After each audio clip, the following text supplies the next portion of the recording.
Yo, dear listeners, hello and welcome back to the podcast. Today I have with me Ben Yanes, a returning guest. So if you haven't checked out the previous interview that Ben and I did, that was episode 166 and it was titled Simplifying Effective Upper Body Training. Today, we're still going to dig into training and we're going to talk about mind muscle connection. But I also want to talk about Ben's views on the importance of being curious as a lifter and how to apply the social media content that we're all bombarded with every single day in an effective way instead of getting overwhelmed by it and potentially even held back by it. So, to get started, Ben, my first question for you is this. First of all, I also want to give some more context to the audience, actually, now that I think of it. My idea for this podcast came from a newsletter that you released last week that I found really thought-provoking. And so this newsletter was about your views on mind muscle connection, which is why we're starting with that. So, dear listeners, if you aren't subscribed to Ben's newsletter, please do, because it is excellent. And on that note, my first question is, Ben, how would you define mind-muscle connection? That's a great question. My intuition says to first define what it is not, because I think a lot of people have a particular story in their head about what it is in a way that's not necessarily wrong, but just not necessarily helpful, right? Like I think the whole purpose of talking about anything technical is eventually to help people. So I want to just land on what I think is the most helpful definition, but I don't think by any means there's one. I think people have different versions of saying the same thing, and sometimes people say the same thing but they actually mean something different. So mind muscle connection to me is not simply the ability to squeeze a muscle or even really just to feel a muscle. That to me is an important major component of mind muscle connection. But when we talk about mind muscle connection, we're always talking about it pretty much in the context of weight training, right? Like you and I can sit here and I can say, all right, like, can you feel your glutes? And like, can you feel your biceps? Sure. But like, who is that helping? So I think contextually applied mind muscle connection is not just that first bit of can you feel your muscles? Can you contract them? Can you get a good sense of what's going on?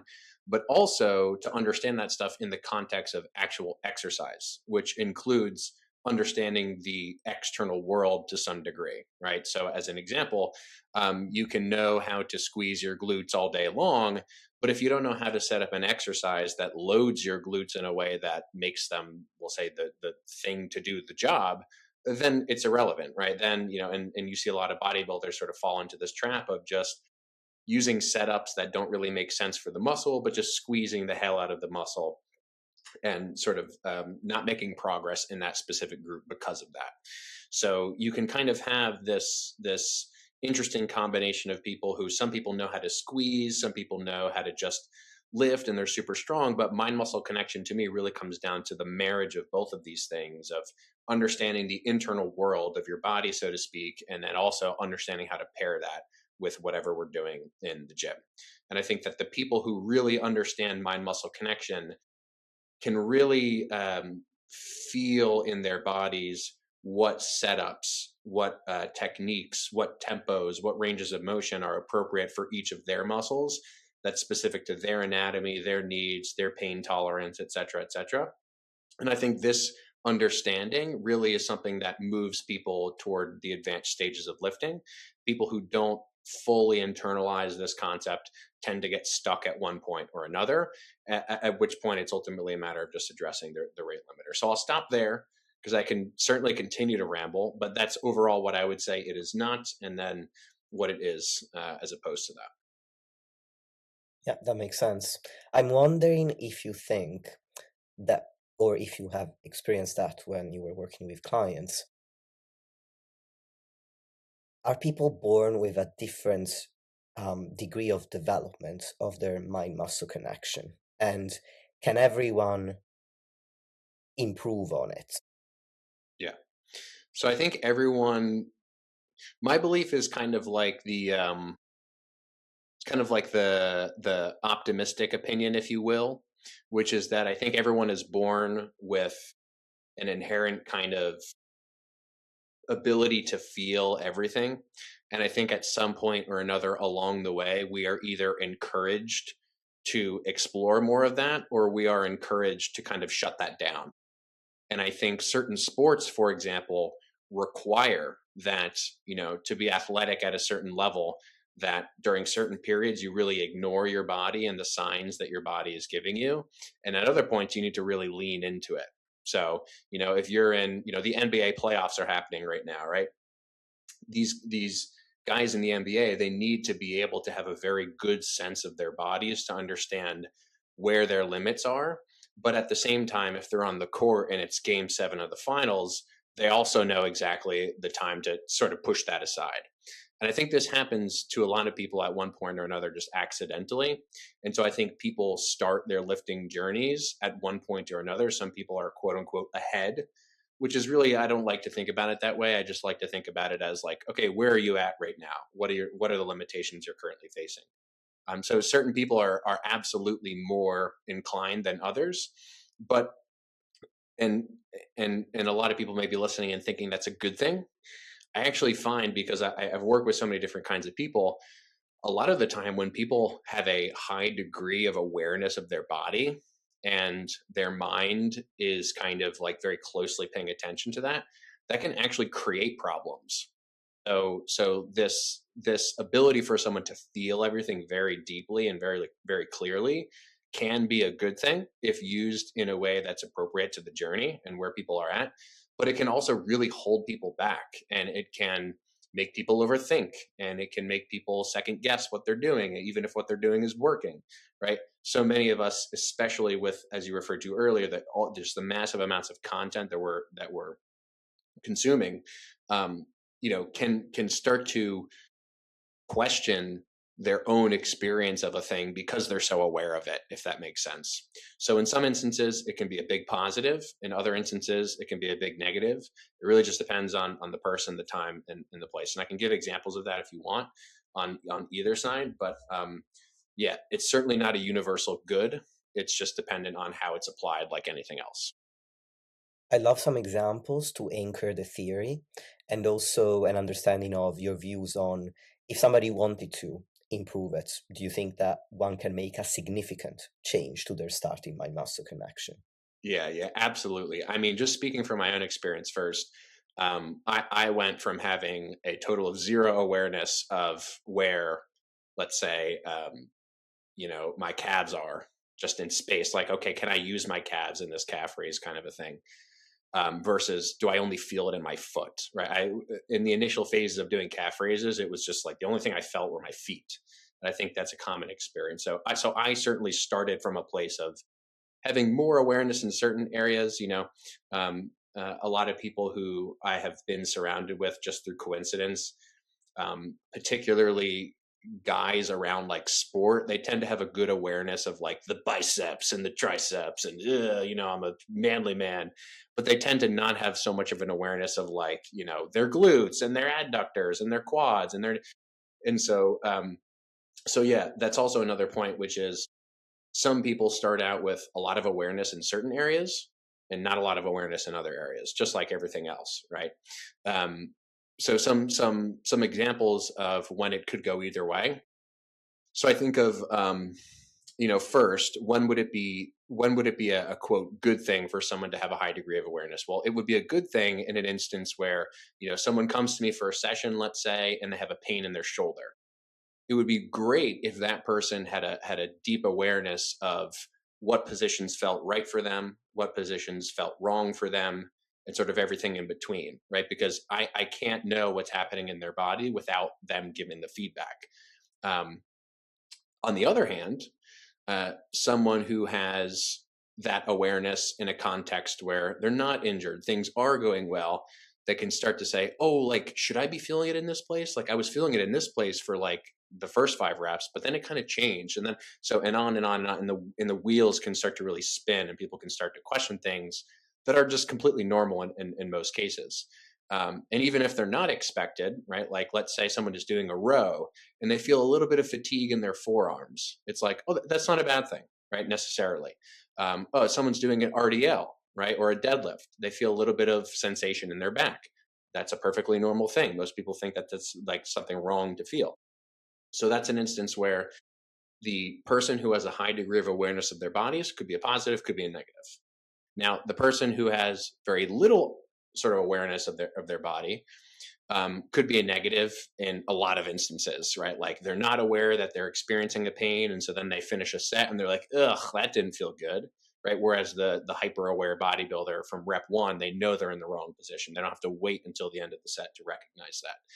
But in on a more positive note, a lot of like absolute beginners I have found that I have worked with have very, very little attachment to anything. And so, they're doing, a chest press and they're not overly concerned about how well it's going. They're just trying really hard. They're just like, all right, I'm just going to commit to this. I don't have a story in my head about what I should be doing or should be feeling. And so those people, they can make progress very quickly and learn exercises very quickly. I think of one client I had who had never lifted in his life before. And it was like there's just the most easy going sessions I've ever had. He just had no attachment to anything. His progress was like rapid, numbers increasing rapidly. And that's a rare situation, frankly, is for someone to just have a full trust of like the guidance of the coach. And it just makes the experience so much easier. So in all of these different cases, just like anything else, there are always two sides, or usually more than two sides to a coin. And I think that, as I keep saying, it's always just dependent on, okay, where is someone at and where do we go from here? Which isn't something necessarily that's generalizable beyond just like giving a few examples about any case. So so I think that on average, is it good to have awareness? Absolutely. But that can certainly come with some of the trade-offs I mentioned. What I hear you say is that what's important is to develop the amount of mind muscle connection that you need for the goal that you want to achieve, but also learn how to recognize the signals that your body is sending you and put them into the right context so that you don't over worry about them or not worry enough.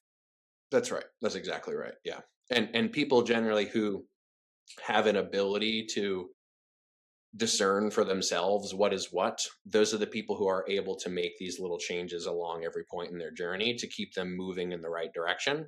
Whereas the people who tend to fall too far, sort of on one side of the spectrum or another, these tend to be the people who get stuck somewhere. Yeah. And now going back to your definition of mind muscle connection as the combination of internal focus on the muscle that you're utilizing and external focus, so the context of the exercise that you're doing, the implement that you're utilizing. You said that mind muscle connection is the combination of these two. So for somebody who wants to develop their mind muscle connection, how would you recommend applying the combination of the two worlds in an effective way? Yeah. So great question. You always need to start with to some degree, you kind of always need to start with, I'm hesitant to say always because people can figure this out in a number of ways. But the way in which I find it's most reliable is when people understand the physics of, say, how to load a muscle to begin with. So, for instance, like, could someone learn to train their rear delts just by kind of finding and feeling and experimenting? Absolutely, no doubt. But will they have a more, I'll say, what will they have a higher chance of success if they know, okay, well, here I know where my rear delt is, I know where it attaches, I know what function it creates in different scenarios, and I know what loading scenario I need to create to apply load to that muscle.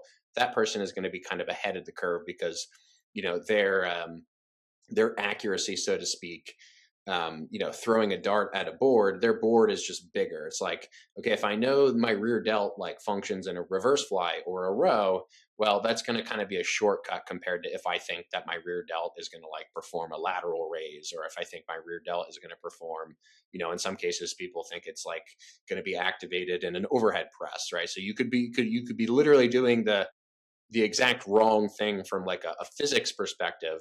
And if you're really focused on the squeezing sensation, you can basically just make yourself feel anything in almost any context. And there are reasons that people can do that. But in that scenario, if I'm doing an overhead press and I'm trying to train my rear delt is literally doing the opposite action of an overhead press in terms of loading. So it's really about creating the most appropriate start point, which is, of course, muscle specific. But I think people generally have a decent idea of like the kind of thing they need to start with. And then the sort of internal sense of things can help guide them from there in terms of, okay, what ranges of motion do I feel this muscle more in? What ranges of motion feel good versus not? And that's another thing too that I didn't touch on earlier, which is I also view mind muscle connection as kind of like mind joint connection, because the function of any muscle is to basically control a joint, is to move a joint or to prevent a joint from moving. And so outside of just the muscle component of it, if you don't have an awareness of like the joint space itself, which is different from the actual muscle, then as I mentioned earlier, you could finish a set, of leg extensions, let's say, and your knee could after the set feel like terrible, right? But a certain person who maybe had that mind joint connection as well would have had the awareness from the first rep, from their first warm up, like, oh, my knee doesn't feel quite right in this. Let me see how I can adjust it. So it can certainly expand beyond just the muscle. And I think at a certain point it needs to, if people want to really individualize their exercises in their programs. But I think definitely just starting with the muscle and the physics tends to be the right place for most people. To add to that, I also think that starting there is a safe place because say that you don't have any mind muscle connection, well, your chest is only going to do that one thing. So Yeah. even if you don't feel a muscle, even if you don't feel your pecs in any particular way on a fly, well, if you're doing a fly movement and you have pecs, you are going to be using your pecs. So I think that understanding a muscle and the movements that it performs um, gives you this reassurance that even if maybe you're not getting a major pump or you don't even know what a pump is and squeezing a muscle means nothing to you, if you're doing a movement, there's only one muscle or a couple of muscles that are going to do it, so you are going to be training the target muscle to a certain degree. Yeah. And that kind of points to another feature of this, which makes it a little bit more tricky than I was initially describing, which is, we can get sensations for different reasons. Like you can get sensations because you're using a specific intent that doesn't make sense for the exercise, right? Like the rear delt overhead press. You can feel your rear delt, and if you know how to squeeze it, that can not work for the goal. And there are other scenarios too, like in a leg press, for instance, where the different muscles that are involved will be at different muscle lengths. So, for instance, like your quads in a leg press, a lot of the time will contribute most to the lockout portion, just the way that most people do normal leg presses. Whereas your glutes will help you out a little bit more in general in the more lengthened position. And so, just because of the fact that the quads are at a shorter length when they're challenged more, that can create more of like a pump after you finish the set. So you can kind of fool yourself into thinking like, oh, my quads were worked in this exercise, when in fact it may have just been a kind of consequence of the muscle and what ranges of motion it was exposed to. So there are some other things that are happening there as well in terms of the length and how that can change the sensation. Typically we get more like squeeziness, like more sensation in a muscle when it's at a shorter length compared to when it's at a longer length in some cases. And a leg press would be a good example of like, oh, maybe I didn't get a pump, as big of a pump in my glutes compared to my quads in this leg press, but maybe 2 days later, my glutes are really sore and my quads are actually almost not sore at all. I've seen that happen a countless number of times with myself and other people too. So there are definitely other variables that are sort of interacting with this whole equation too. Yeah, and to that point, it's also important to understand one of the pitfalls of the one of the most common definitions of mind muscle connection that people have, or one of the sensations that they associate with positive results, which is the pump. I actually interviewed Derek Van Avery, who contributed to a study where they essentially found out that the pump doesn't seem to be that important to achieve muscle growth. Um, Whereas a lot of people historically in the fitness industry have over sensationalized the pump to the point where, in some cases, people believe that if they don't get a pump, they're not getting a good session. So, your definition of mind muscle connection, the application of, well, the understanding of the muscle and the physics of the exercise helps also work around these issues, so that if you don't get a pump, it's not necessarily because the exercise is ineffective or you're doing anything wrong or you're not training the muscle.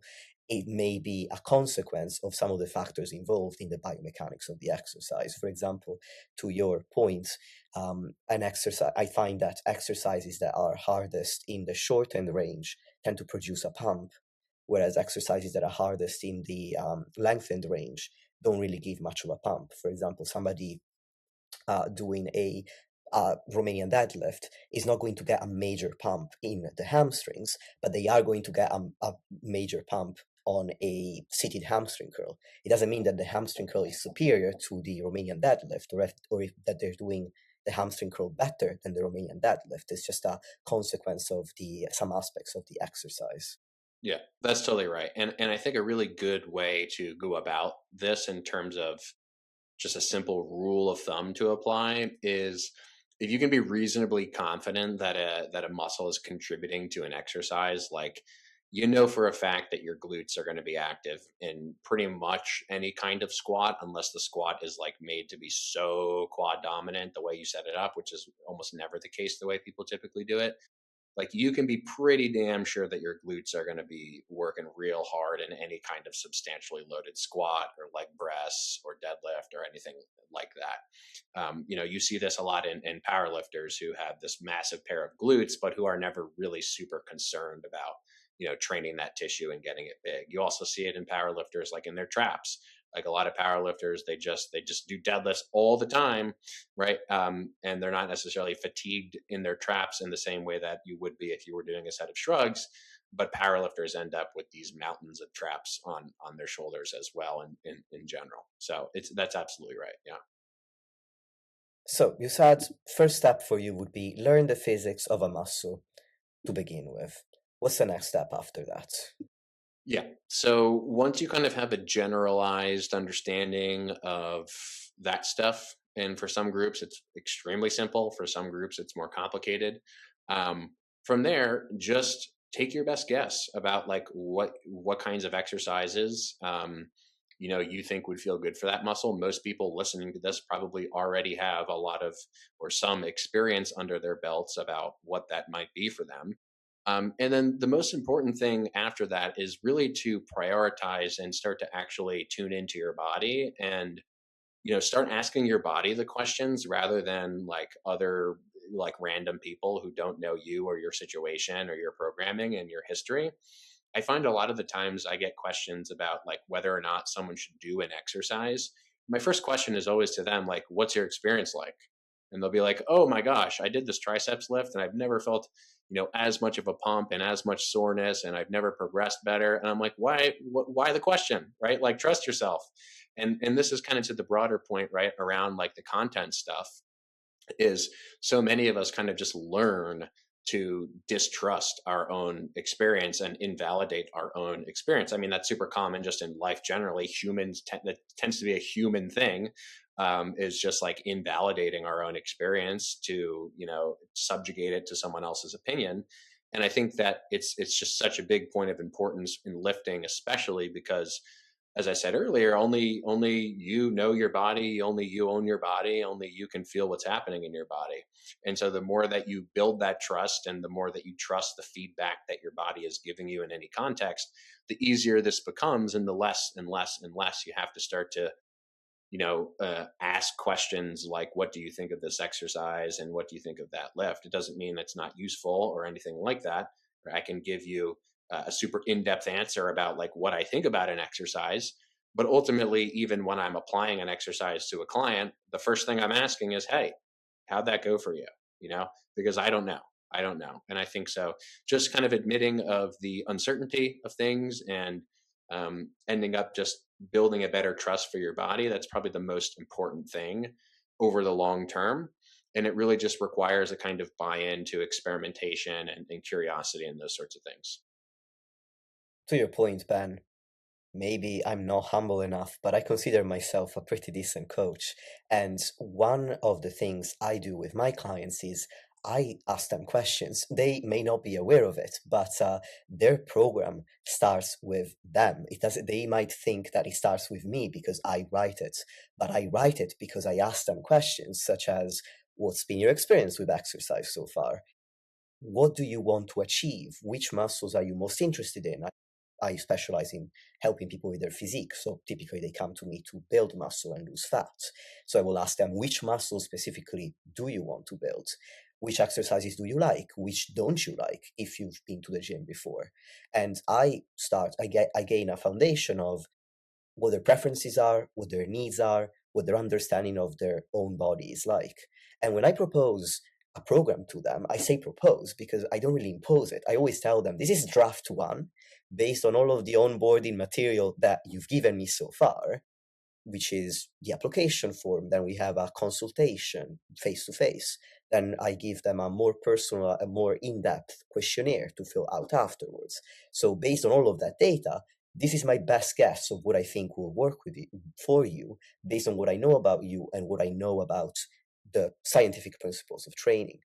But I, week on week, ask for feedback on the program. I want to know, how is that exercise for you? How is this rep range? How is this intensity of effort going this close to failure? What does it feel like for you? And um, when I'm giving them advice, I give people feedback on their form. I tell them, look, in my view, based on what I'm seeing, I think we want to change your form this way.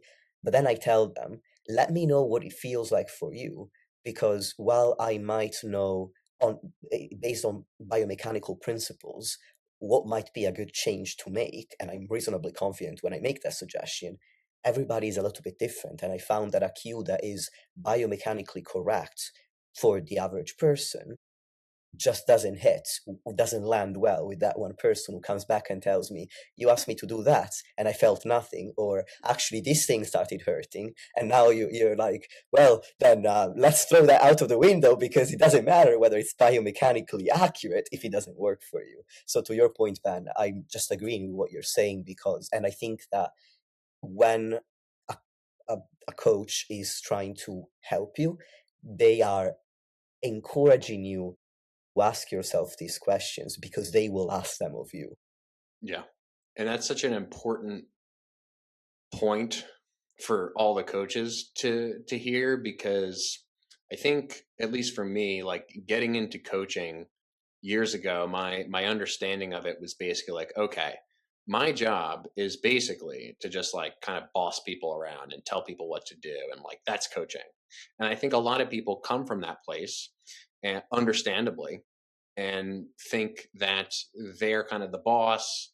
What they say goes, and the client is there to just like receive our orders. And some clients, don't get me wrong, like some clients, they just want to be told like, do this, do this, do this. They don't question it. They don't care about what they're feeling. They just want to get in. They want to feel like they had a good workout and get out. And some people definitely want that, but I can't emphasize and agree with what you said enough, because I don't know. I think the tendency is just to kind of forget that it's like a human relationship, and like all other human relationships, like it's two directional, hopefully. And the way that you build trust is by, in most cases, in my experience, is by getting the person to trust themselves, right? Because like if you help someone trust themselves more, there's nothing that is more important to me like than that. And there's nothing that's more empowering to people than to feel confident in their bodies, empowered in their bodies. Oh, they know how to navigate this thing even though they didn't ask me, kind of a thing. That's like my favorite place to see people arrive at, is when they have developed their own sense of agency and decision making ability in the process, because it changes so much in their lives, not just in the weight room but elsewhere as well. Like you just gain this increased sense of trust in your entire system. So I couldn't agree more. I'm just double clicking, double tapping on that. Great. What you said just reminded me of one of the core tenets of my coaching that has never really changed. Ever since I started coaching, I've always told my clients, I'm not here to be your crutch. If after you stop working with me, you can't do even a fraction of what we've been doing together, then I didn't do my job properly. Because exactly as you said, I want people to feel empowered with knowledge of, yes, the principles of training and nutrition, but also knowledge of how they specifically respond to these principles, what they like, what they don't like, what they struggle with, so that they can have a better idea of how to overcome these challenges and get where they want to go, not only in fitness, but as you say, in the rest of their life too. And there was another point I was going to make, and it's immediately fled my mind as I was about to say it. Well, just as a follow up to that, and let me know if it comes back to you, is relationships in coaching and anywhere else are are are so dependent on that bidirectionality. And when coaches feel the need to be bossy and controlling, and they're worried about their client becoming empowered, like that comes from a place of, like, I think a couple of different things, but one of them is, I definitely know a coach is not super confident when they're worried about their client, like, figuring things out for themselves, right? It's like this need to be dependent on comes from this fear of, like, I'm not gonna have this client unless I am this boss, play this boss role. And it's not an empowering dynamic, and it's not something that actually even feels good for the coach, really. It just creates this veneer of, like, I am coach and I am up here and client is over and down here. And I've had those relationships with clients, unfortunately, but fortunately because I've learned from them, where it's just, looking back on them, I was like, oh yeah, no wonder that didn't go well. Like, I was trying to play this role of, like, being in this power position, and that was a big turnoff for them. And I'm glad that I can recognize that now, so that I can actually start to connect with people rather than connecting with clients, if that makes sense. Absolutely. And I think there is a misconception, and this is tying back to the point I was going to make, which I did remember. Thanks, Ben. Um, I think there's this misconception that if a coach is bossy, then it's because they know what they're doing and you don't. And as you just challenged, that's probably not true. But also, because there is this misconception, then what we're talking about can be misconstrued as, well, you don't really know what you're talking about, which is why you're not that bossy. And the thing is, a coach like you or me is always going to be better than having a friend with whom to exchange these questions about training, because I know which questions to ask, which your random friend is not going to know. And I know what to do when you give me your answers. And in my view, the role of a coach is to ask the right questions, interpret the answers, and then guide the clients to a number of solutions, explain the pros and cons, and then the client can choose the solution for themselves. It doesn't make the coach less capable, it makes the client more capable. That's right. That's really well said. And I think that what emerges from that is you learn a lot more as a coach too. Like, you don't learn anything by bossing people around. I mean, maybe the only thing you learn is not to boss people around. you Yes, know, that's true. you know, which is a valuable lesson, no doubt. So going back to the original topic that we were covering, so we said so far, you want to learn the physics of a muscle to begin with. Then you want to come up with your best guess for an exercise or a number of exercises that could do the job that you want them to do. And then you want to tune into your body and ask your body the questions instead of asking them out of random people or listening to other people. So the way I hear what you're saying or interpret what you're saying is that you're saying once you understand the basics, the basic knowledge underpinning training, you want to experiment, observe the results of your experiment, and then learn to adapt accordingly. Yeah, that's right. The old scientific method, Nikias, the old scientific method. And that's also not to say that, like, people shouldn't ask their coaches questions. Like, obviously that's what we're saying. It's more just like, don't my advice would be, don't just brush your experience of a thing to the side and gaslight yourself in the process of seeking more understanding. You know, to your point, the way that I would put it is the coach's role is to kind of like guide the person. It's not to control the person. Um, and yeah, I think there's a deep synergy that comes out of that, that just ends up being the best case for both people. Um, and so when you're going through this process of experimentation and observation, experiment, observe, one of the things I would recommend from there is a lot of the times, if an exercise doesn't feel good to begin with, that doesn't mean you have to abandon the exercise entirely. There are so many different options and so many different things that you can play around with within the constraints of a thing, right? So let's just pick an example, of a pull down. Okay, so someone's doing a pull down. They're like, I want to train my lats. They have this general understanding of like, okay, the lats they pull like this, and so I need a resistance that's like pulling me in the opposite direction. Cool. Okay, well that didn't feel quite right on my shoulder. Maybe let's say they started with a wide grip pull down. Okay, well, what happens when you change the grip? What happens when you turn your palms toward your face and do the same thing? Or what happens when you switch the attachment? Instead of using the wide bar, maybe you're using a V bar. Oh, the V bar didn't feel quite right. Okay, that's fine. Maybe it was just actually the top portion of the range. So now let's adjust the torso position. Now let's adjust what we're thinking about pulling with. Are we pulling with the elbow? Are we pulling with the armpit? Are we pulling with the hand? How much, how fast are we moving the thing? How slow? So there's just like an infinite number of these little variables that you can just play around with in this constant experimentation observation thing.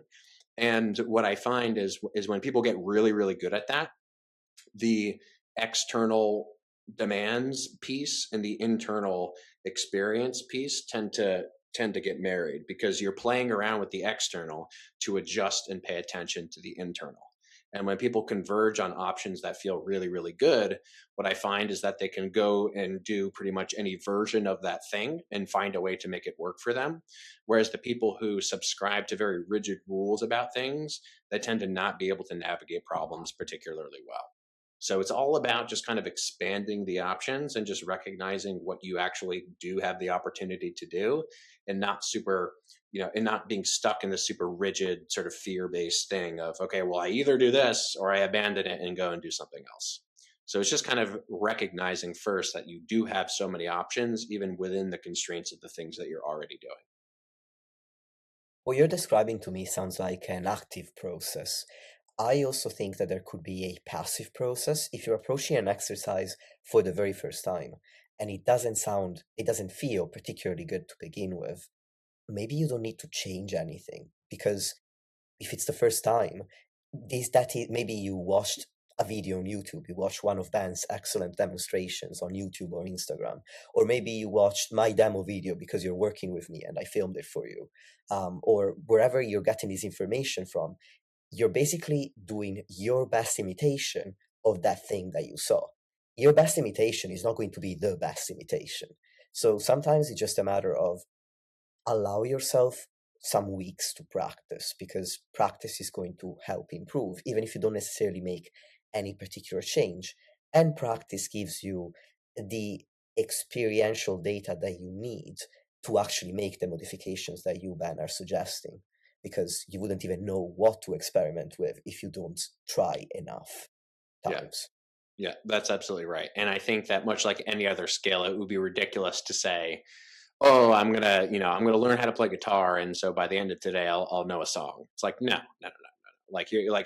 You're gonna learn how to like press down on the string awkwardly in a way that hurts, and then you're gonna try to strum the string, and your finger's not gonna be in the right spot, and you're gonna kind of wiggle it around. And okay, maybe eventually in 2 weeks I learned the chord, but yeah, that's how that goes. And so yeah, there might also be this helpful degree of kind of knowing that it's not supposed to go well in a sense, too, which is kind of along that lines. But that's different from saying, you know, uh, you know, everything is going to go poorly to begin with, right? There's some kind of fine line there that needs to just kind of be investigated.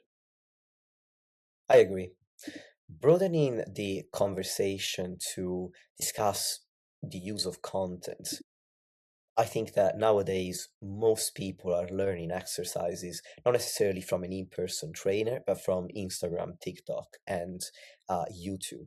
And an excellent point that you make in your newsletter, which you also hinted at here, is that you can get stuck because you are getting all of this information and it's becoming overwhelming and it's making you second guess everything that you do, or it's leading you to believe it leads you to believe that there is a specific way to do something, and if you're in a specific way to experience something, and if you don't do it that way or you don't get that sensation, then you're doing something wrong. At the same time, fitness has also become a lot more accessible because there is all of this content available. A lot of people can't afford a trainer, so what are they going to do? Well, they can go on YouTube and find a lot of things for free. So Ben, my question for you is this: what are common pitfalls that people fall into when it comes to consuming content? So we'll start there and then we'll talk about how to use content in a way that's actually productive. Mm. Yeah, so the common pitfalls to me mostly relate to just the general thrust of like how information is absorbed. So when I listen to something, whether it's a podcast or an interview or I'm watching a documentary or something that is not in my domain, so I don't have information to be able to sift through like, how accurate is this thing that this person is saying? I think so many of the mistakes that people make relate to not relate to, I guess, more of a generalized problem with like information processing and learning. So just as an example, if I'm listening to a podcast where someone is talking about nutrition, okay, nutrition is not like my wheelhouse. I know enough of it to uh, understand my own nutrition stuff. I don't offer it as a service. I haven't studied it in depth. And so when I'm hearing people talk about nutrition, I kind of have some idea of like, okay, I know these words, I know these mouth sounds, but I don't have as much information in terms of, the anatomy, the biomechanics stuff to immediately know, okay, like this is nonsense or this does make sense or somewhere in between. So whenever I'm hearing someone talk about a topic I don't know a ton about, which is a majority of people who are consuming fitness content, just anything about fitness, is kind of pay close attention to the degree of nuance in the communication, and more specifically like how black or white does the thing sound. So the more black and white the thing sounds, the more likely it is that there are a bunch of other things related to the context of that conversation that should be brought into question. So if I just said to you, cable curls is the only bicep exercise that you need to do, it's like, okay, well, what about dumbbell curls? Like, what's wrong with that? Okay, what about machine curl? And on and on and on and on. So it's actually the primary mistake emerges from this like top level mistake of just taking everything at face value and not actually going through this internal process of questioning. And that applies not just to fitness, but really any domain. Right. So when you hear people, for instance, in politics saying all sorts of things, right? We don't have to veer this in the political direction, but you can use the same sort of mental model there when you're receiving information that's coming from supposed authorities. So back to the fitness specific stuff, I would just start by looking for those red flags, right? How confident do people sound in a kind of black and white sense? And how related or not is that to their particular, agenda? Like what kinds of things are they talking about and why might they be talking about it? Now, that's kind of on the learning end of things, the receiving end of things, and the internalizing end of things, which again, I think is the most important and the thing that needs to be focused on first. But aside from that, I actually don't necessarily think there's anything wrong with taking something at face value and then just trying it, right? There seems to be this pattern that I experience in being asked questions where it seems to me that people are just very unwilling to try the thing until there is some kind of false degree of confidence or false degree of certainty in their mind about the thing. So to the exercise question, Ben, should I do this exercise or not? It's like, well, did you try it? Like, did you even go into the gym and do a single rep of the thing? Or was it just straight to the question about whether or not, this is certainly a good thing or certainly a bad thing? So I think those two things, when you marry those two things, when you marry the concepts related to just calling into question what you're hearing, but then also, once you call those things into question, deciding what to do or what not to do, like try the thing, see how the thing goes, be willing to actually do the thing before you have follow up questions, right? If anyone in scientific research operated in the way that a lot of people do in response to this fitness stuff, we would never get anywhere with any scientific research, right? Because people would just perpetually be asking questions and never actually running experiments. So the fastest way to kind of observe or really understand what works for you is at some point you just decide, okay, does this person seem like they're acting in good faith? If yes, proceed to the next level. Once you're at that next level, just say, okay, does this seem like a good fit for me? Let me try this out for myself, and then iterate from there. So that's kind of like the top level stuff that comes to mind as it relates to that. I'm sure there are many other things that could be considered, but those are the first two. Essentially, when you're listening to somebody convey a message, ask yourself, I wonder if this is bullshit. And then from there, consider trying the potential bullshit and finding out for yourself if it Yeah. works for you or if it doesn't. Yeah. Yeah. And the more that you do that, the better you get at it, the better your internal radar, your bullshit radar gets, because you start to see a pattern of people who kind of talk in this way over here and people who kind of talk in that way over there. And so you not only start to trust your own experience and your own ability to, find those answers for yourself, but you also develop this much better sense of, who sounds like they are someone with what I will call the quote right intentions for their listeners versus who sounds like they're trying to manipulate an algorithm or manipulate a way of speaking so as to gain a result on the other side of it. I think that the more that you listen to people in the same space and the more that you try those things, the more that those things synergize with one another and the better that you get at just kind of sifting almost automatically. It becomes this kind of unconscious process of, oh, I've heard this kind of person talk in this kind of way before. So the better that you get at that, the better that the whole process, the easier the whole process becomes.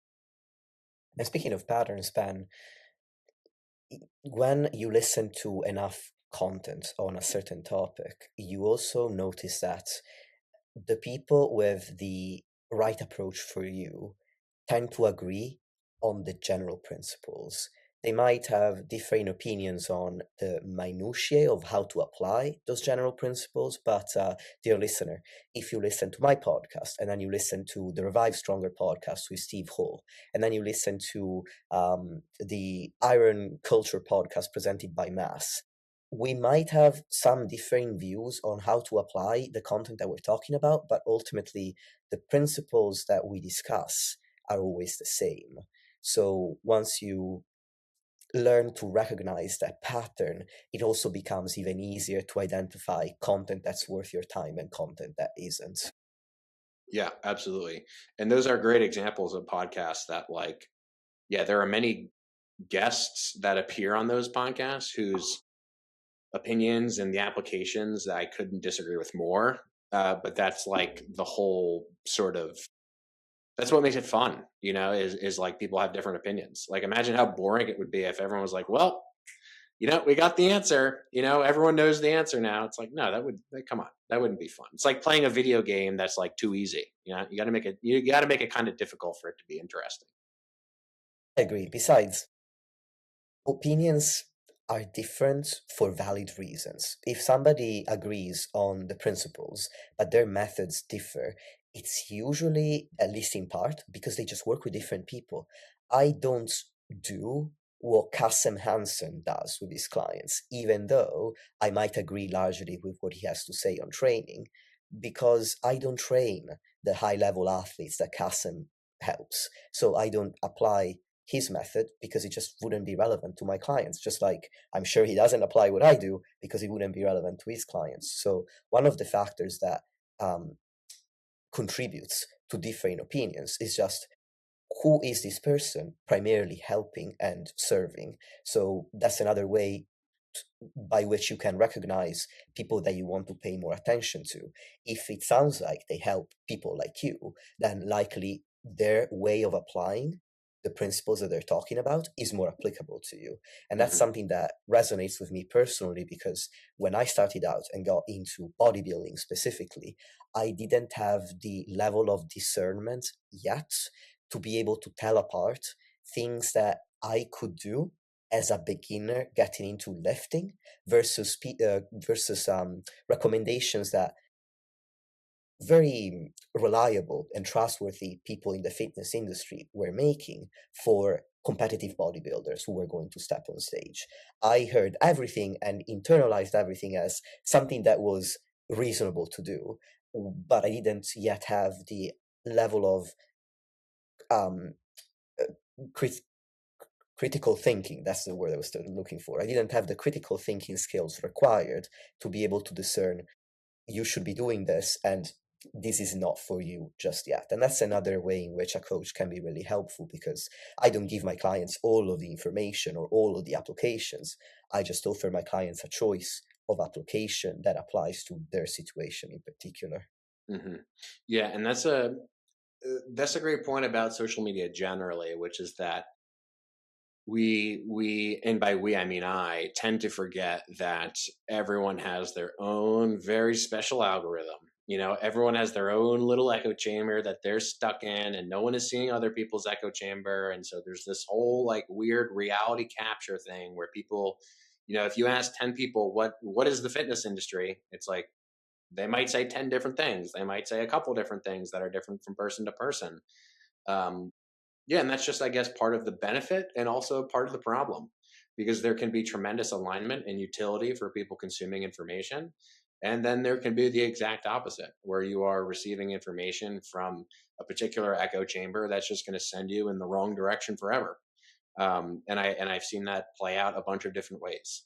So it really does, for me, come back to that initial skill of developing your own toolbox of cognitive, emotional, experiential things, just to be able to kind of learn to sift through. It is quite literally the only way for people to eventually navigate anything for themselves, is develop their own sort of skill set. So, if you don't do that, you're just going to sort of fall prey to the next thing that your favorite influencer says, which is almost never a good thing. I have a question for you, Ben. When it comes to consuming information online and then applying it, there could be a considerable amount of time transpiring between the two stages. And that's not always a positive thing, in that some people can fall into the trap of just consuming content upon piece of content, trying to find the best answer for them. Just like you said, they ask questions to you like, should I do this exercise, without even trying it?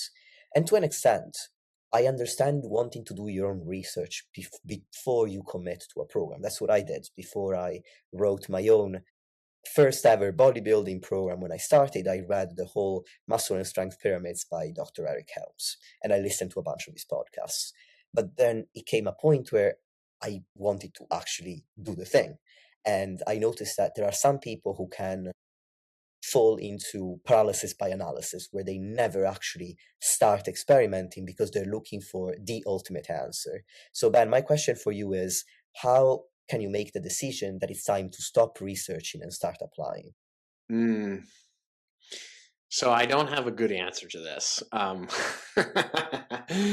think that the direction my head is going here is actually something that probably does not get talked about enough in fitness, which is the whole like emotional side of it.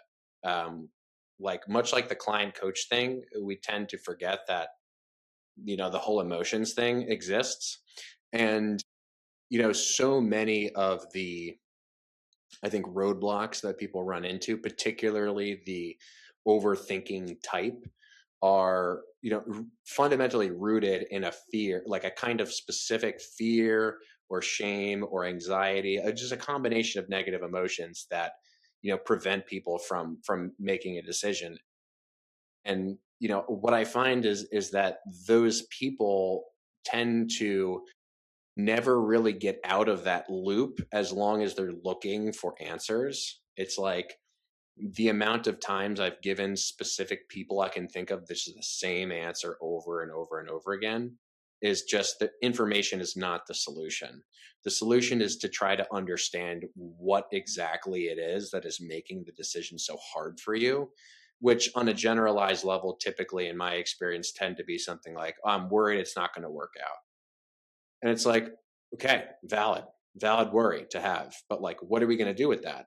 Are we just going to continue to feed information? If you're caught in this just endless loop of having this question that's rooted in this fear, consuming information to quell the fear temporarily, eventually ending up in the same problem spot, well, there's a certain thing that's just being avoided from like an emotional standpoint there.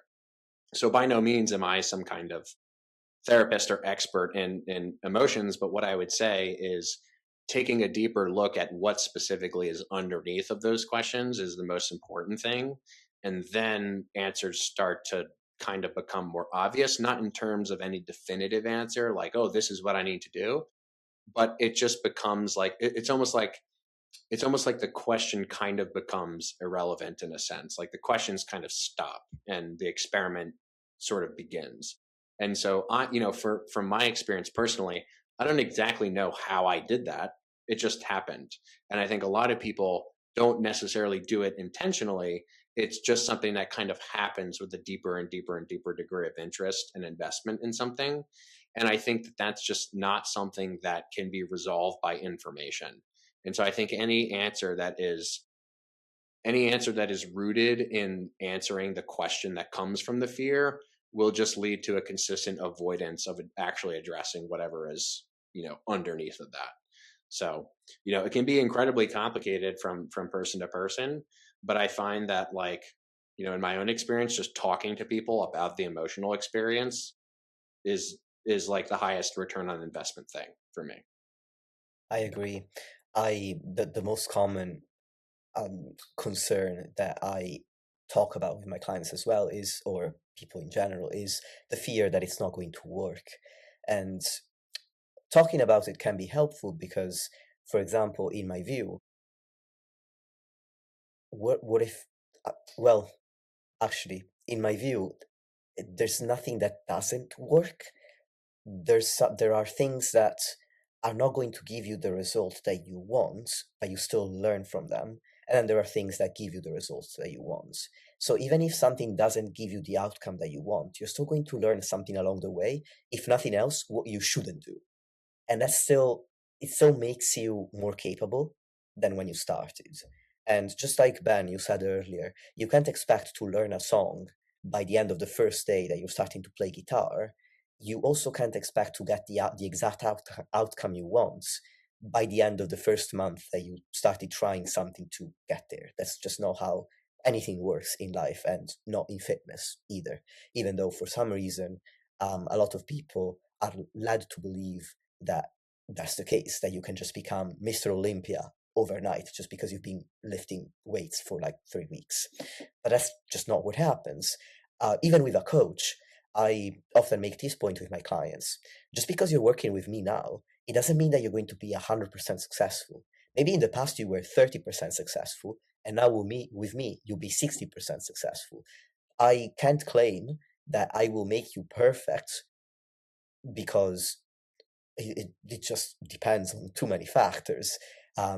My presence in your life is not enough to impart upon you the knowledge and skills that you need, but it will certainly teach you far more than when you were only 30% successful. So a common example would be somebody wants to lose fat. They lose fat, they've lost it in the past, even without me, but then they regained it. Well, first off, why did they regain it is my question. And usually it's because without me, they use a very black or white punishing approach to fat loss, which means they get to the end of the fat loss phase by the skin of their teeth, but then they also kind of rebel to all that torture that they essentially put themselves through by overeating afterwards, because they tell themselves subconsciously, I deserve it, or I hated that and I need the opposite of that now. So then with me, they might still have the same tendency to overdo it in both directions, overdo the restriction and then overdo the eating. But with my approach, which is generally more sustainable, less torturous, we curb the urge to make up for the excessive restriction because there's just less excessive restriction. There might still be some because these are things that you work on in stages. So I don't think that one needs to be concerned about something potentially not working because it's still going to teach you something, even though um, it's important to have some sort of sense of urgency. Otherwise, you might never take action and get any particular result. I also think that we have a lot more time than we sometimes worry about when it comes to building muscle. We have a lot more years than used to be believed. I mean, there was the old school belief that, once you got to 30 or 40 years old, the growth would not happen to you anymore. Well, if you put on weight, that's the end of the world. You will never be able to lose it because your body after a certain age just doesn't work that way anymore. And that's just not true. We have plenty of studies showing that people gain muscle at 60, 70, 80 years of age and so on. So I think there is reassurance to be found in the fact that even if it doesn't work, it will teach you something and you still have a lot of time to course correct. Yeah, and I think, this notion of like working not working to begin with is a framework that is rooted in fear. It's like, oh, this thing is either going to work or it's not. Binary, black and white. It's either working, and it's like if you ask most people, okay, what would working look like? Like, tell me precisely what working would look like. Most people don't. Most people don't know. Maybe most people would say something like, my biceps ended up bigger or something like that. Well, it's like, okay, so are you taking measurements of your biceps? Are you taking skin folds? Are you doing all that? And they're like, okay, well, no. Okay, so we don't even have a basis to understand whether or not something works to begin with. And even if we do get that end result, right? How do we know if something else wouldn't have worked better? How do we know if that was the best possible thing that could have happened? Oh, I did 6 sets for biceps a week. What would have happened if I did 8 or 4 or 5? Right? There's never an arrival. There's no end to this whole thing. And so much to the point that you made about eating and fat loss and these sort of peaks and valleys that people go through.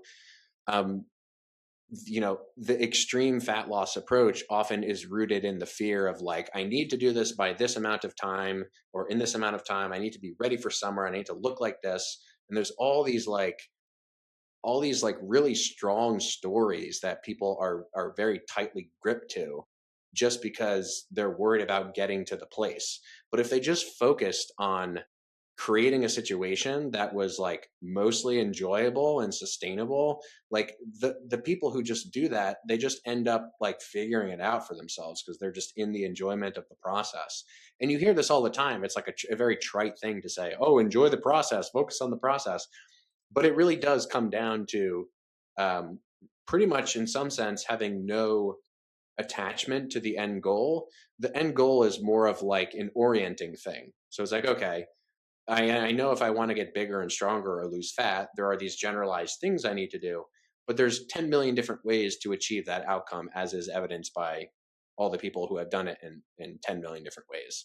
So I think, again, even in this context of this conversation of working or not, so much of that emotional root to it is this fear, is this worry, is this shame that comes up about us just achieving something or not.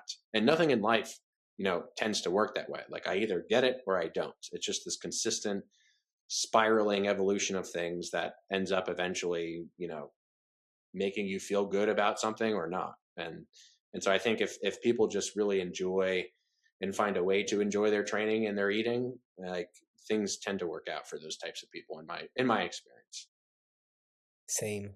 And now we talked about the paralysis by analysis of the over researcher. I also want to talk about the people on the other end of the spectrum, where every time they see something new, this new cool exercise or this new cool training method, they're like, you know what? I'm going to try that next time I go to the gym. So, my question for you, Ben, is this: how long would you give any strategy, exercise, or training methodology before you made a change? And also, how would you make the call that making a change is appropriate? Ooh, The impossible question. I think it will really depend on kind of the starting point of the person, right? So like if you looked at like a beginner intermediate who was like flip flopping everything all the time constantly, and they were never making progress or getting better at any of their lifts, I would say, okay, hey, let's make a deal. Let's commit to this for a month and just see how this month goes, right? Like a month is like a reasonable enough time frame to kind of just start to see some information emerge. That's an arbitrary timeline. Could it be 3.5 weeks? Could it be 4.5 weeks? Yes. But at some point, you just have to be like, okay, this is what I'm doing for now. But I think even in that case, now that I'm thinking about it, right, like what is it exactly about the person who is flip flopping around everything? Like, what is exactly going on underneath of all those decisions? Right? It's kind of the same. It's strange. Like the external appearance of the thing is opposite, right? The person who very rigidly commits to this thing and the person who's just in total chaos. But both people are ultimately making all these fear based decisions, right? Like, oh, I tried that for 2 workouts. I didn't see my biceps get bigger after 2 workouts. Therefore, this other thing. It's still the same thing at bottom. And so my answer would still be the same. But if I were working with a client, right, or if I were just inspecting this in myself, I would just have that same conversation. Where does this need come from? What am I avoiding or what am I trying to get to? I think so much of the time, too, the irony of all these things is people want something to work, right? And so, but they're scared that it's not going to work. So then they do something to try to get it to work. And in making that fear based decision, they end up not having anything that works. So it's like this just loop of you avoid this thing, so you do this thing, so then you reinvite the thing that you were originally moving away from. And for the chaos and the rigidity on either side of the spectrum, the same thing appears to be happening to me. And the people who appear to me to be most successful, both in terms of their lifting and their success in lifting, but also just enjoying the process, is these tend to be people who tend to be very relaxed about the whole process. They're like, I don't know, but we'll see. Um, and I think eventually, at a certain threshold of experience, you can, in fact, get to a point. You look at any advanced lifter, you can absolutely get to a point where switching up the exercise on a more frequent basis is actually the thing that makes it fun, sustainable, enjoyable, right? Because if you're an advanced lifter and you know exactly how to mind muscle connect with every little inch of your body, well, how different is a machine chest press from a dumbbell chest press, from a cable chest press? They're all kind of the same pattern that you can just very fluidly shift into and out of. How different is a dumbbell preacher curl from a machine preacher curl from a cable preacher curl, right? These are all much more similar than people tend to think. And so there can be an instance in which someone is exuding that flip floppy thing, and there can be an instance in which someone appears to be very rigid, but it's really ultimately about the how of the process more than it is like what it looks like from the outside. And so I would just say at every corner, if you are one of these, two major categories of people, the overly rigid and failing and the overly chaotic and failing, not that that exists as a binary, but I think you get what I mean.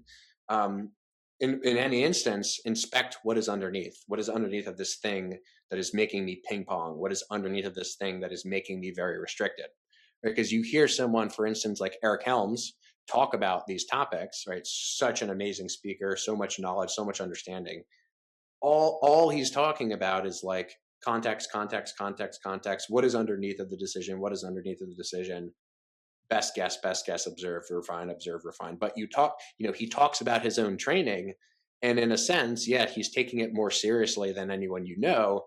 But in another sense, this is also a guy who, I go back and forth with him about specific exercises, and he just tries the thing the next day. Okay. So like if Eric Helms can go and do that, I like I can go and do that, and I can go and do that with my clients.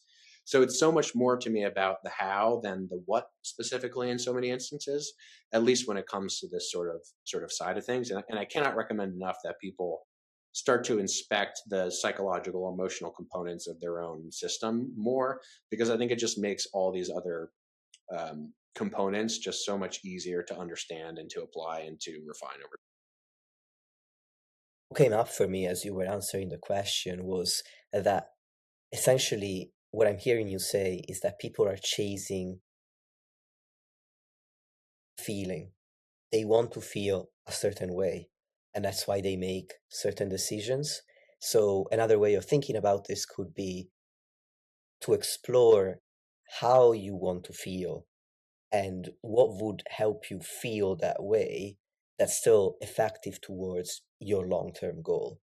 So, for example, somebody who jumps from one exercise to another and essentially ends up not really establishing a routine that works might be chasing a feeling of novelty because they find novelty interesting in addition to the fear that you've mentioned, Ben. So then one way, or maybe they're thinking about, well, they're not chasing novelty, but they're chasing progress on paper because when they change exercise because of some neuromuscular adaptations, by the new exercise progresses faster. So with this example, what you're chasing is a sensation that you're making progress because muscle growth is low. And so that's the motivating to think, well, I'm going to wake up in a year's time, compare my pictures to last year, maybe I'll have grown some muscle. I appreciate that. So if you realize that about yourself, then you could think, okay, what can I do to get that sensation that I'm making progress? For example, for me, I don't really like to vary my exercise selection that much, although I do really like having the reassurance that I'm making progress. And I focus on, I know I can't expect progress every day or every week because I'm as advanced as I am, but I can find progress in my mind muscle connection improved compared to last week because I figured out this little tweak that's making the exercise better. I am seeing that I'm adding a rep every month or every couple of weeks, if not every workout, or the same reps are becoming easier now. My RP, my proximity to failure is going down. There can be other ways to achieve progress that don't take you so far away from creating a routine that's effective for you. So, Ben, what I'm hearing you say is if you explore yourself and understand the feeling that you are chasing, the next step might be to find ways to achieve that feeling without detracting from your long-term goal. Yeah, absolutely. Really well said. And I think people have a natural tendency to shift more toward expanding their definition of progress in that way when progress inevitably slows, for sure. I wanted to also just give a personal anecdote on this because I think it could be helpful.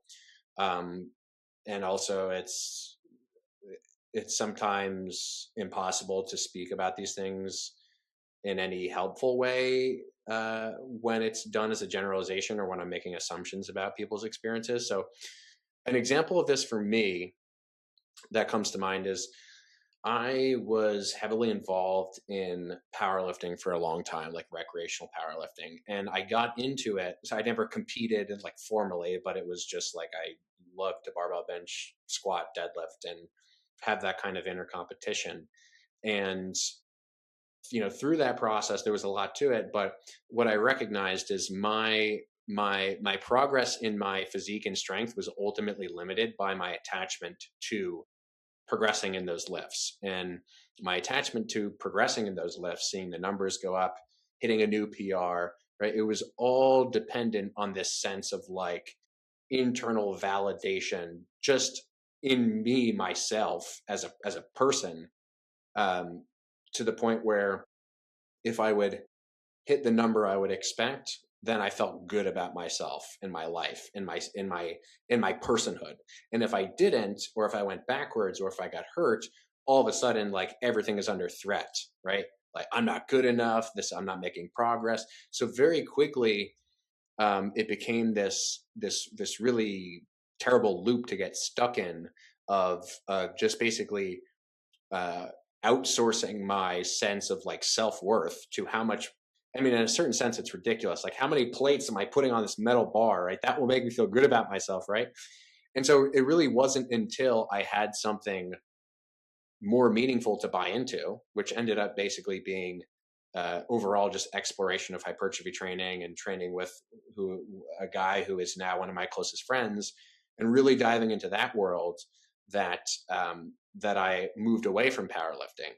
And what I have recognized through this whole process is I have made much more progress than I ever did in shorter periods of time. I have gotten stronger than I have ever been, all the while not really focusing on that end goal of I need to make progress. It's just been really a matter of following my interest and following my excitement that moved me away from that space. And that has allowed me to sort of recognize a lot of things about what I'm attached to and why I'm attached to those things. And without getting like, any more personal about it, for me, it just came down to recognizing that and just having an awareness of what the actual mechanisms there were. Because I do think that that is the biggest piece is just being aware of what that loop actually is for you, and recognizing, okay, well, this is something that's happening. I wonder why, and just starting with that question. And I think to your point, like it can present very differently. It can present as the novel exercise swapping or the extreme rigidity. And in the novel exercise swapping case, it could be, okay, yeah, I want to feel excited about the thing, but it could also be like, oh, I want to avoid this sense of like rigidity. I want to move away from this other place. Like I want to move away from feeling overly controlled by something. And now all of a sudden, that's a completely different thing happening where it's not about swapping the exercises. It's about feeling controlled. Oh, why do I feel like I'm being controlled by resistance training? Right. That's a much more personalized, I think, useful question to ask that gets a little, just one layer deeper, that can then start to, I think, inform people's experiences without even necessarily them having to change something, but just simply the awareness of the pattern to begin with, and recognizing what patterns you fall into with this stuff. It's just been more helpful for me than pretty much anything else that I've learned in this space. Um, so obviously, I love all the information. I love the biomechanics. I love resistance profiles and torque and anatomy and all that stuff. But all that stuff can only be really seamlessly applied in the right way when the precondition of like positive emotional state is there. And so I can't speak to that point enough because I've never been in a better place with training, and I've also never been less attached to training outcomes than I have been before. And I think there's something there. And I think you tend to see that across a pattern of people who become more advanced in lifting. I agree. I've certainly noticed that the people who are more consistent and who get the best results are people who, as you pointed out, tend to be more relaxed about the process, less afraid of making mistakes or not seeing results, and people who tend to focus more on how do I do this in a way that I can enjoy while following the principles that I know will work. Yeah. And for me, I, in my past, again, just to make it more personal, I have always associated like painful sort of like self-punishing experiences with success, right? Like that's a lot of times when you're at least, just I'll speak for myself, when I was younger and playing sports, like I did not like playing football, but I was good at football, and so I saw success in football, and that success was very closely coupled with a lot of pain, like physical and emotional pain of like, I don't want to do this, but I'm getting rewarded for it. So there's this like pattern in me that was like basically pairing, I need to suffer to see good outcome. And it's a really like mind bending, world bending thing to realize like, oh, I can enjoy something and succeed. That is possible, right? And I think at least just for me specifically, when I start to enjoy something, there's this little voice that's like, you need to be suffering, you need to be in pain over here to experience that. But it's incredibly freeing to recognize, no, you actually can just enjoy this and see the positive outcome. And I think that pattern is very common in people who are lifting obsessed. I think that's how a lot of people get into that, to this whole thing, is like the association of pain and hard work and grit and suffering with good outcome. And I think that's awesome. That's great because that's what drives you in the direction, but it's only sustainable to a point, I have found. And at a certain point, people just experience enough of the pain where they're like, okay, I got to find a different way. that resonates a lot with me and my own personal experience. It also helps me characterize something I said earlier a little bit more when I said that maybe an effective way of going about exploring yourself would be to think about what emotion you're chasing and how to achieve that emotion. I would want to specify that, to your point, Ben. I think the more helpful emotions to change are positive emotions, emotions that put you in the this positive state of mind that you, Ben, have been talking about. Because in the scientific world of goal achievement, there is the concept of approach goals and away goals. There are goals that you set to get closer to something, and there are goals that you set to get away from something. And it could be the exact same goal, but the mindset that you approach it with is different. For example, you could say, I want to lose fat because I want to be able to ride my bike and run a marathon. And that's an approach goal. You're trying to get to the feeling that running a marathon and riding your bike would give you. Or you could say, I want to lose fat because I am ashamed of myself for having fat, having excess fat. And that's an away goal where you're trying to get away from this emotion of shame. So, to anchor this general conversation to something personal for myself, I I had developed anorexia when I was a teenager, and I lost a lot of weight. And once I lost that weight, the anorexic behaviors didn't leave me. I maintained them in an attempt to maintain that extreme weight loss. And the reason for that was that I was afraid of the crushing feeling of guilt that I would feel if I didn't engage in those behaviors. I remember not ever straying away from my plan. Like I've never been one of those people who if you put too much pressure on the system, they'll end up overeating. I'm not gloating, it's just a fact. I That doesn't happen to me. I cling to a behavior with tooth and nail. And I remember when I was younger thinking, I don't want to eat this piece of cake because if I eat it, it it wasn't about the weight gain per se. I would think I don't want to risk gaining weight and I don't want to feel guilty if I eat this piece of cake because it's not part of the process that I started following and that gave me so much success. Now I don't act out of fear, but this tendency to work from a place of fear held me back even after I recovered from anorexia when I got into bodybuilding. And I was really afraid of putting on weight, even though I understood for that stage in my lifting career, going into a surplus was good for my long term goal of growing muscle. It was really hard for me to overcome the cognitive dissonance from years of doing the exact opposite. And once I acknowledged that what I was trying to do was avoid the feeling of guilt and the feeling of fear, that helped me start changing my mindset because I told myself my goal is not to avoid fear of weight gain or to avoid guilt. My goal is to build muscle. So if I want to build muscle, I need to do what actually builds muscle. And so over time, I was able to actually become comfortable with going through the process of gaining weight, particularly because that was always my biggest hurdle mentally. Yeah, thank you for sharing that. That touches me deeply because I mean, my wife is someone who she's in the dance world, and she has struggled with exactly that same thing. And when we met, uh, hopefully, I don't get too too broken up right now.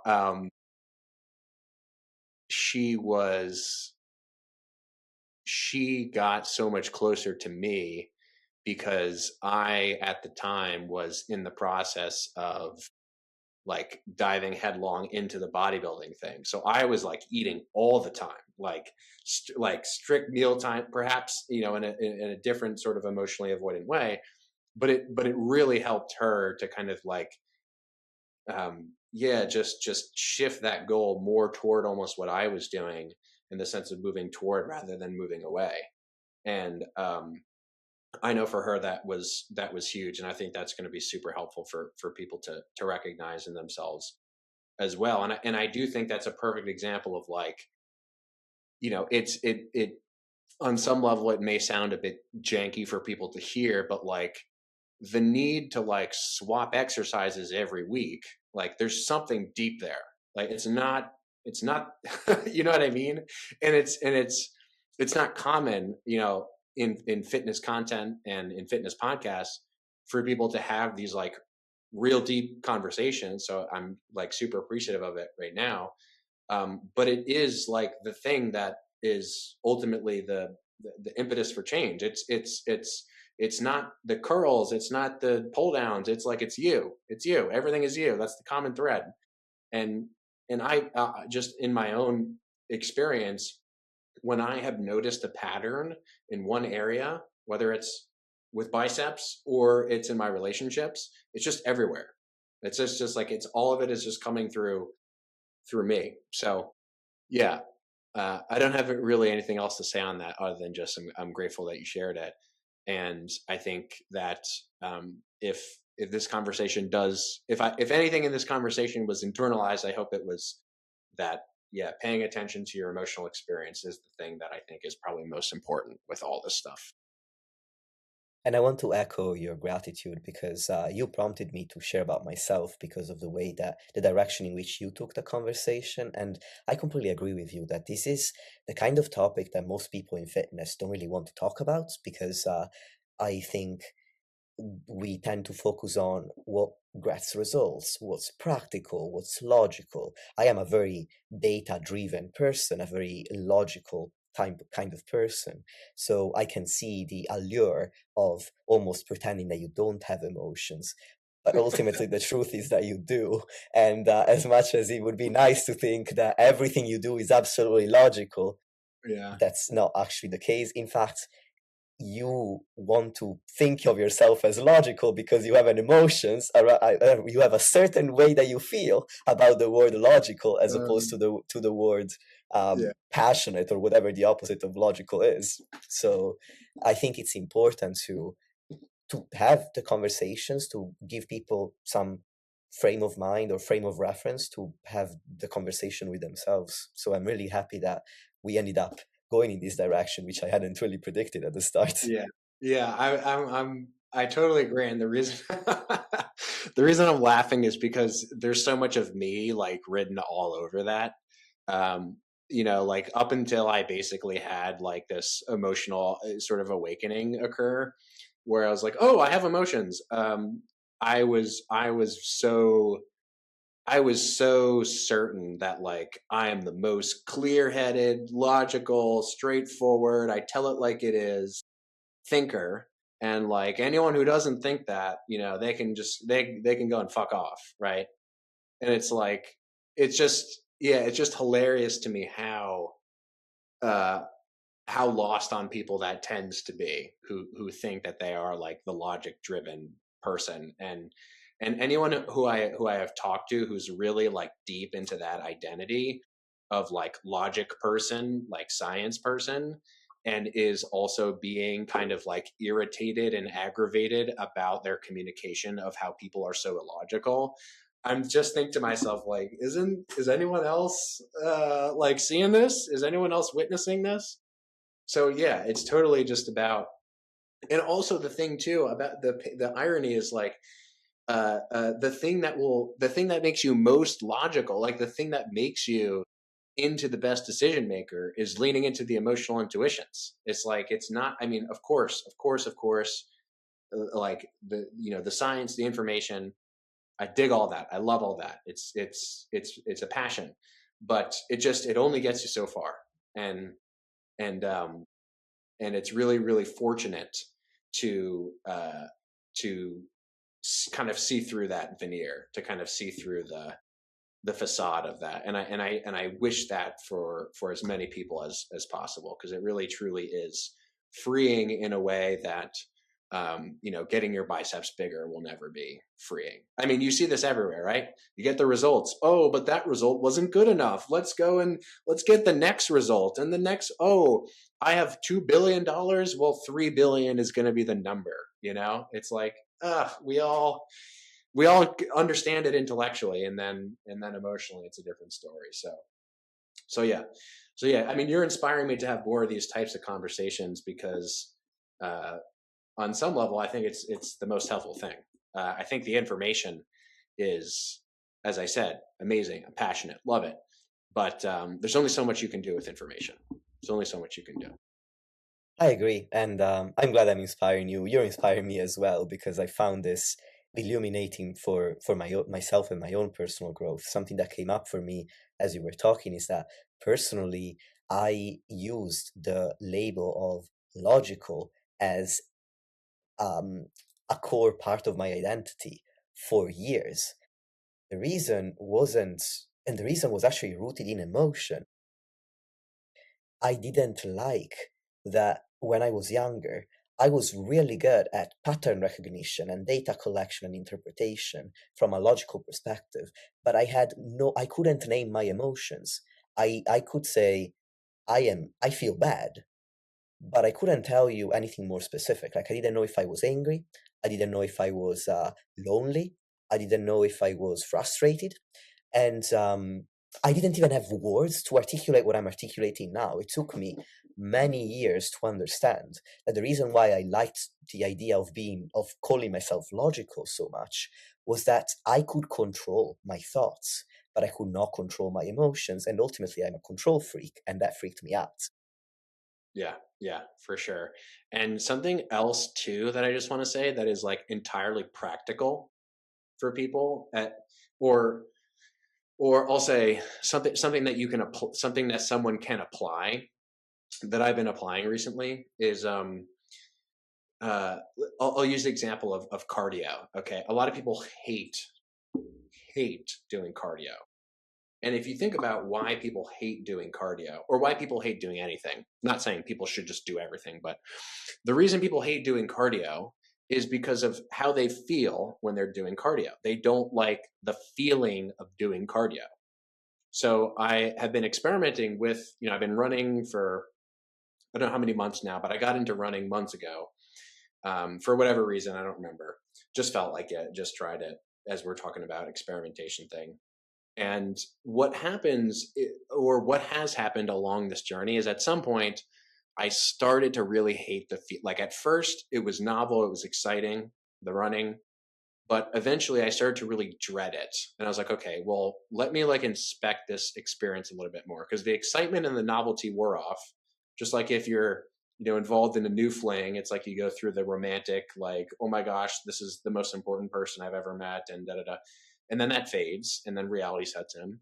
Or maybe that doesn't, and you're one of the lucky ones. But I got to a point where I was dreading this cardio. And so I said to myself, okay, well, what sensation in my body do I least want to feel? Oh, I least want to feel the sensation of like a kind of dull, aching tightness around my chest and my throat. That is really uncomfortable for me. So the next time I went running, 100% of my attention, or as much as I could pay attention, I just put my attention on that feeling. And this sounds crazy to some people probably, but when you just put your attention on the feeling, and there's no like judgment about it, there's no thought like, oh, this is bad, or this is good, or this is going to be terrible, 5 minutes from now. There's just the feeling. In the same way that I'm sitting on a chair, and my left butt cheek, it's starting to feel a little numb, and my right butt cheek is not. It's just a feeling. I'm not judging it as good or bad. Maybe I'll stand up eventually.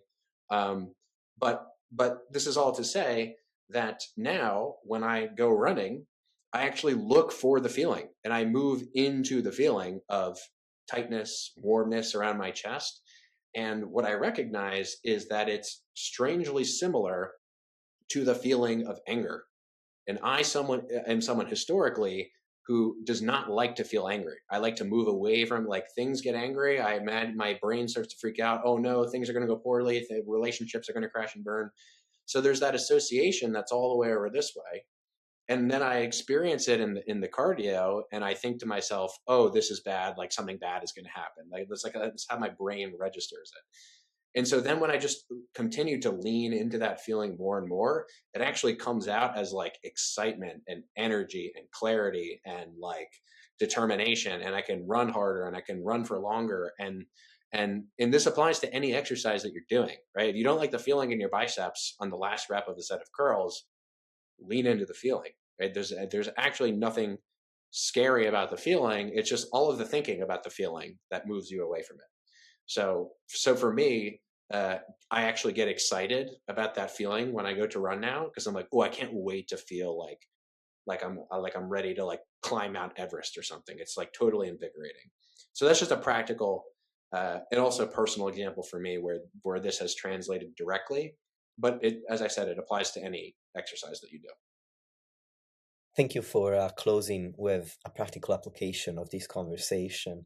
Now, I want to bring the episode to a close, and I'm going to do a quick recap of what we talked about. We started with the definition of mind muscle connection, which for you, Ben, is the marriage between an internal focus on the sensation of the muscle doing the work with an external focus on the context of the exercise and the physics of the exercise.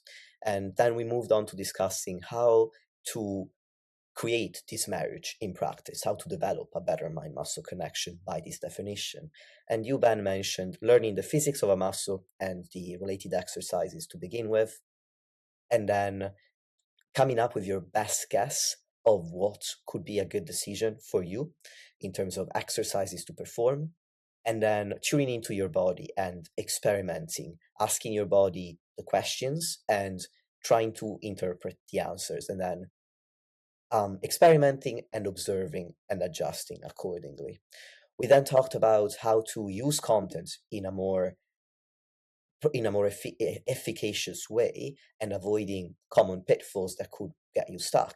And we closed on a conversation on how what we're chasing is a feeling and why we might want to move towards feelings that are positive and helpful as opposed to trying to move away from feelings that are unhelpful and perceived as negative.